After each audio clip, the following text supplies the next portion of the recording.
नमस्कार दोस्तों, स्वागत है आपका अपने चैनल सिविल ट्रेनर में। दोस्तों, सबसे पहले मैं आप सभी का बहुत बहुत धन्यवाद करना चाहता हूं हमें इतना प्यार और सपोर्ट देने के लिए। दोस्तों, आज का ये वीडियो उन मकान मालिकों के लिए है जो अच्छा और मजबूत घर बनाने के साथ साथ खर्च भी कम करना चाहते हैं। क्योंकि अगर आपको यह जानकारी नहीं है तो जो चीज़ें जरूरी भी नहीं होती उनके ऊपर भी आप लाखों रुपए तक खर्च कर देते हैं। अगर आपको यह जानकारी पहले से ही होगी कि किन किन चीज़ों पर हमें खर्च करना चाहिए और किन किन चीज़ों पर खर्च नहीं करना चाहिए, तो आपके लाखों रुपए बचेंगे। दोस्तों, अगर आप नया घर बनाने जा रहे हैं या आपके घर का कंस्ट्रक्शन चल रहा है तो साथियों वीडियो के एंड तक जरूर बने रहिएगा।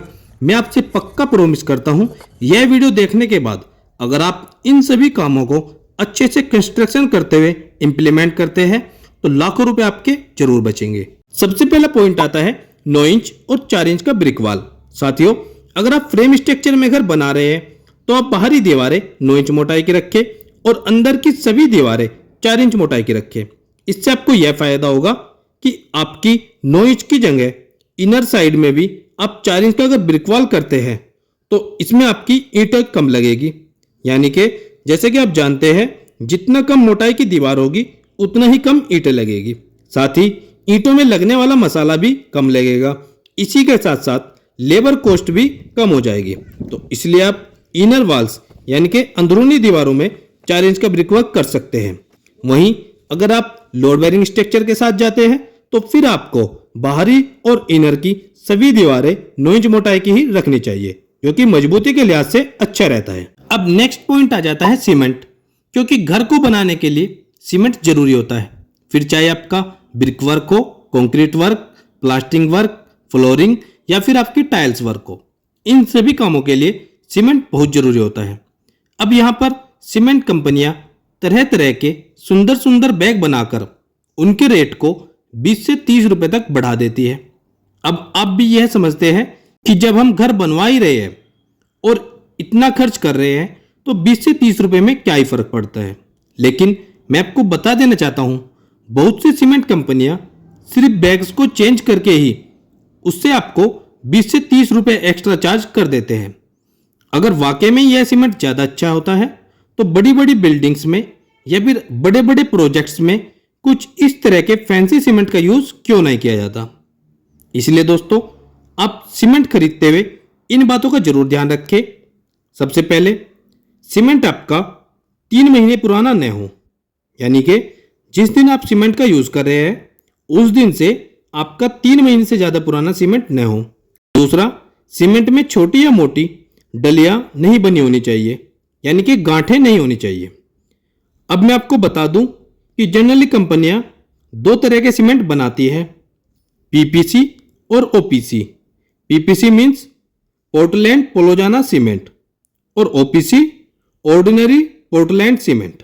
दोनों सीमेंट में क्या फ़र्क होता है, सिंपली यह भी जानना जरूरी होता है।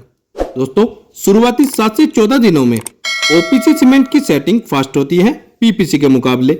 वहीं 28 दिनों में ओपीसी और पीपीसी सीमेंट की सेटिंग लगभग बराबर आ जाती है। अब बात करते हैं इनके खर्च की। तो दोस्तों, ओपीसी सीमेंट का कॉस्ट ज़्यादा होता है पीपीसी के मुकाबले। ओपीसी सीमेंट का कॉस्ट पीपीसी के मुकाबले 10 से 15 या 20 रुपए तक ज़्यादा हो सकता है।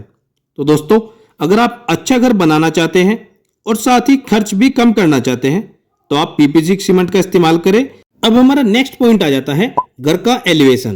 दोस्तों, अगर आप घर का एलिवेशन बहुत ज़्यादा फैशनेबल बनाते हैं या घर के फ्रंट में कई सारे डिजाइन दे देते हैं तो इसमें भी आपका कॉस्ट बढ़ जाता है। वहीं अगर आप एलिवेशन सिंपल रखते हैं, यानी कि घर का एलिवेशन आप जितना भी सिंपल रखते हैं आपका कॉस्ट उतना ही कम आता है। इसलिए आप एलिवेशन जितना हो सके सिंपल रखें, जो कि देखने में भी अच्छा लगता है। अब बात करते हैं हाउस प्लान यानी कि घर के लिए नक्शे की। दोस्तों, घर का प्लान पहले से ही बनवा लेना चाहिए ताकि आपको पहले से ही यह आइडिया हो जाए कि किस जगह पर आपका रूम होना चाहिए या रूम का क्या साइज होगा।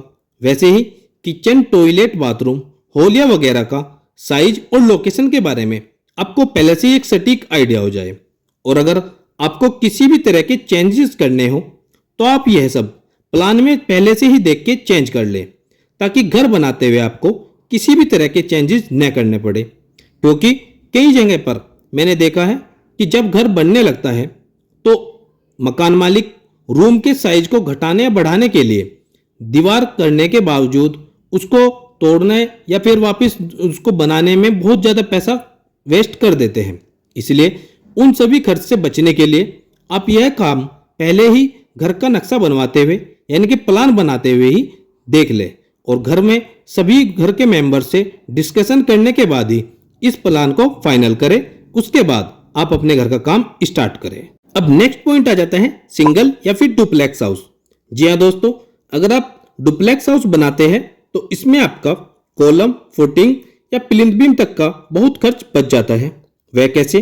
मान लीजिए आपको सिर्फ 1000 या फिर 1200 स्क्वायर फीट ही कंस्ट्रक्शन करानी है, तो बेहतर रहेगा कि आप ग्राउंड फ्लोर पे 700 से 800 स्क्वायर फीट कंस्ट्रक्शन कराएं और बाकी 300 से 400 स्क्वायर फीट का कंस्ट्रक्शन आप फर्स्ट फ्लोर पर करा सकते हैं।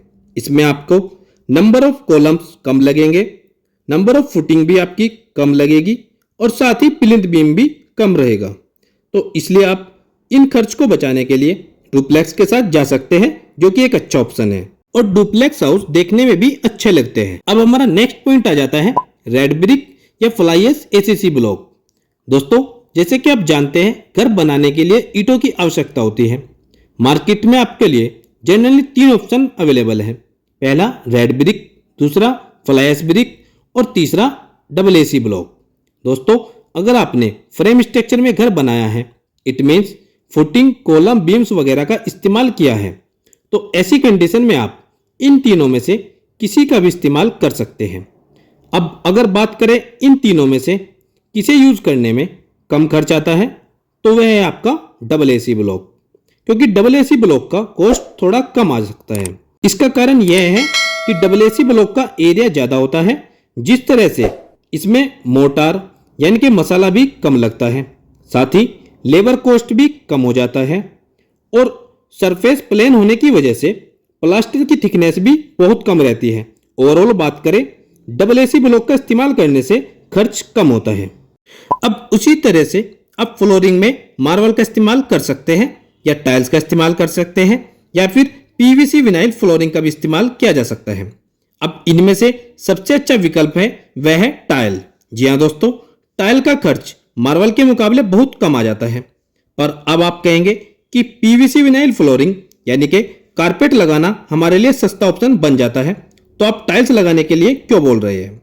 साथियों, कारपेट सस्ता तो होता है बट इसकी लाइफ ज़्यादा नहीं होती और नॉर्मल घरों में फ्लोरिंग पर कुछ गर्म या नुकीली वस्तु गिर जाती है, जिस वजह से यह कारपेट फट सकता है या फिर जल सकता है।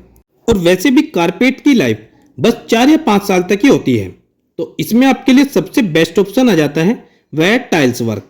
साथियों, आजकल मार्केट में टाइल्स की बहुत अच्छी अच्छी क्वालिटी और डिजाइन्स आ रहे हैं। आप अपनी चॉइस के अनुसार किसी भी तरह की टाइल्स परचेज कर सकते हैं और उन्हें अपने घर में यूज करें। इससे आपके घर की शोभा भी बढ़ती है, यानी कि घर आपका सुंदर दिखाई देता है। जैसे कि मैंने आपको पहले भी बताया था, यह मार्बल के मुकाबले कम खर्चीला ऑप्शन हो जाता है, इसलिए आप टाइल्स का यूज करें। अब हमारा नेक्स्ट और मोस्ट इंपोर्टेंट ऑप्शन आ जाता है वह कॉन्ट्रैक्टर। जी हाँ दोस्तों, जब भी हम घर बनाने के बारे में सोचते हैं तो हम किसी दोस्त या रिश्तेदार के कहने पर कॉन्ट्रैक्टर को फाइनल कर देते हैं, लेकिन हमें किसी भी कॉन्ट्रैक्टर को काम देने से पहले उसके द्वारा किए गए किसी पुराने काम पर विजिट जरूर करना चाहिए, ताकि आपको पहले से ही एक अनुमान हो जाए कॉन्ट्रैक्टर के काम का और उसके काम करने की क्वालिटी का। अब दोस्तों, इसी के साथ साथ आपको यह भी डिसाइड करना है कि आपको घर बनाने का कॉन्ट्रैक्ट लेबर रेट पर देना है या फिर विद मटेरियल देना है, तो यह भी आपको घर के बजट को सोचते हुए फाइनल करना चाहिए। अगर बात करें अच्छी क्वालिटी के साथ साथ घर के खर्च को कम करने की, तो आप लेबर रेट पर घर का काम करा सकते हैं।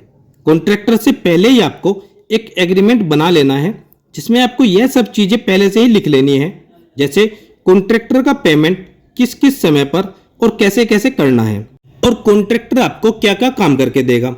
इन सभी चीजों को आपको एग्रीमेंट में अच्छी तरह फाइनलाइज कर लेना है।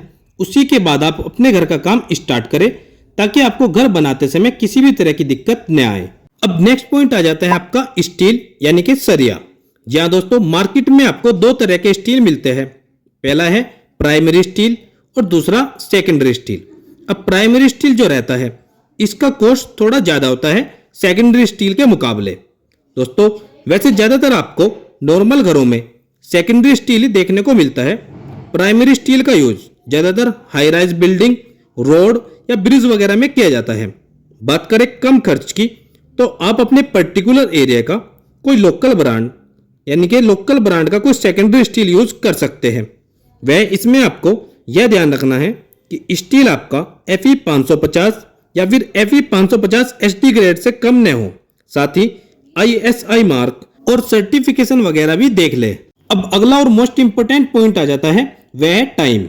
जी हाँ दोस्तों, अगर आप अपने घर का काम स्टार्ट करते हैं तो आपको ध्यान रखना है कि आपके घर का काम 6 से 7 महीने में कंप्लीट हो जाना चाहिए।